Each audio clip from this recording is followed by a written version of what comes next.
I'm back out here at the water meter hive. I added a box yesterday with a trap out screen on it, and I wanted to check on how that trap out screen was doing. It's going to be kind of important to see how that works out, because I want to make sure that the majority of bees are working their way up here. So we're going to give this a quick look-see. We're going to take a top box off here real quick, so we can take a peek down inside.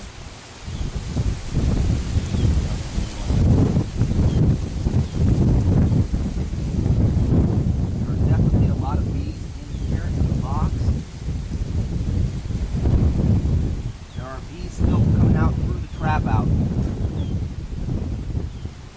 that's very important.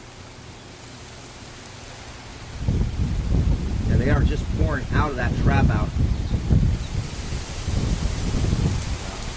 Very good. You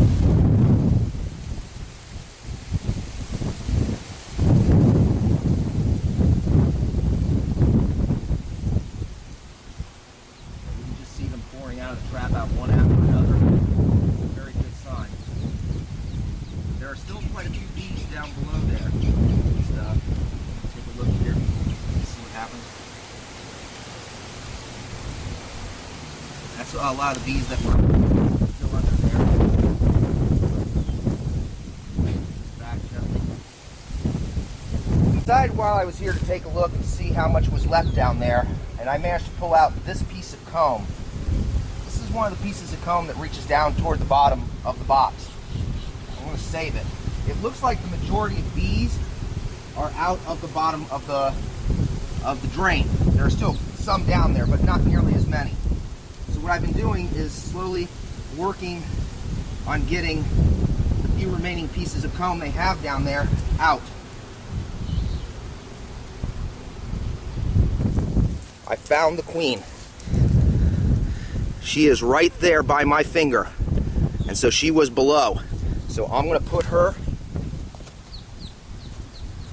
very gently on the box, and I can gently ease her off the spring. There she goes. She's gone down into a frame, so I know she's in the box now. There is no more game as to this. She is in the box. I'm going to bring the camera over here, and you can possibly see down there. That thing went pretty far down there, and there are still a few bees in there, but believe me, that's nothing compared to what was in there. It was completely caked over with bees now, before. I'm going to see if I can zoom in a little bit, but the light levels are really low in there.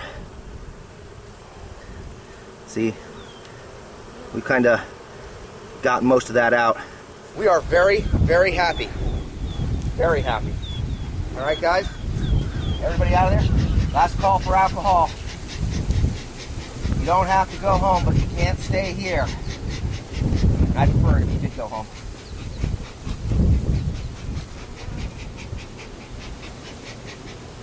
So we're set. We're really, really happy with how this has turned out.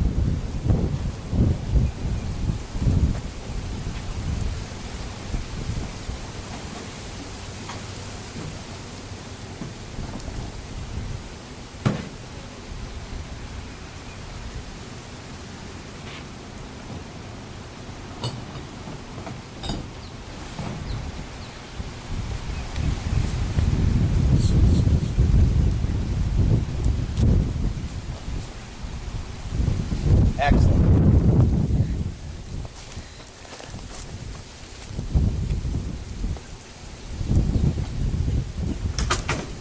Cutouts and trap outs don't always turn out this well.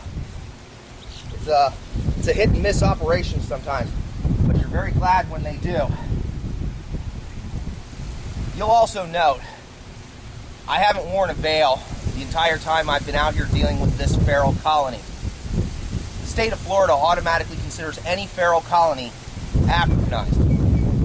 And they use the term Africanized and killer bees and stuff in the media to, put a fear into people about bees.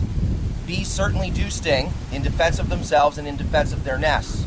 Their levels of aggressiveness can be caused by many things. Somebody poking a stick or throwing a rock at a beehive is certainly a way to set them off. Barometric pressures can change and set them off. They could be robbed by another hive. come under assault from a possum or a raccoon. Any of these things can cause a hive to be set off. And the issue is, it doesn't need to be Africanized to be aggressive.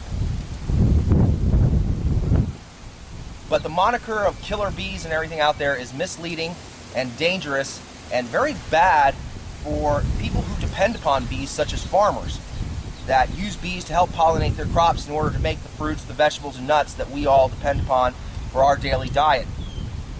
This hive right here would be considered Africanized without testing and would normally, under some circumstances, be killed outright. I'm very grateful to the Water Utilities Department for giving me the opportunity to save these bees and stuff, and I'm glad I was able to do so. I'm also very pleased with the disposition of these bees because even without a veil, very little smoke, and a lot of disturbance to their nest, they really haven't stung me. I've probably taken maybe 3 stings overall throughout this whole thing, and I'm really very pleased. And most of the time I got stung, it was because I had my finger and I was pinching a bee on my fingertip. I kind of don't blame the bee for doing that. When you're out there and you're seeing these hives and stuff, and you're seeing the stories on the 6 o'clock news, don't always assume that just because there are bees there that you're in trouble. Matter of fact, you may not be in trouble at all. You may be doing something very well.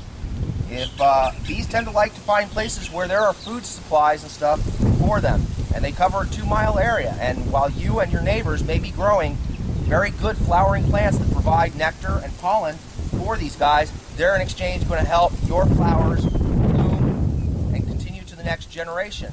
And they're going to, help the plants do their natural thing. Bees are a natural part of life out there. They help the plant life continue to grow. It's a very symbiotic relationship.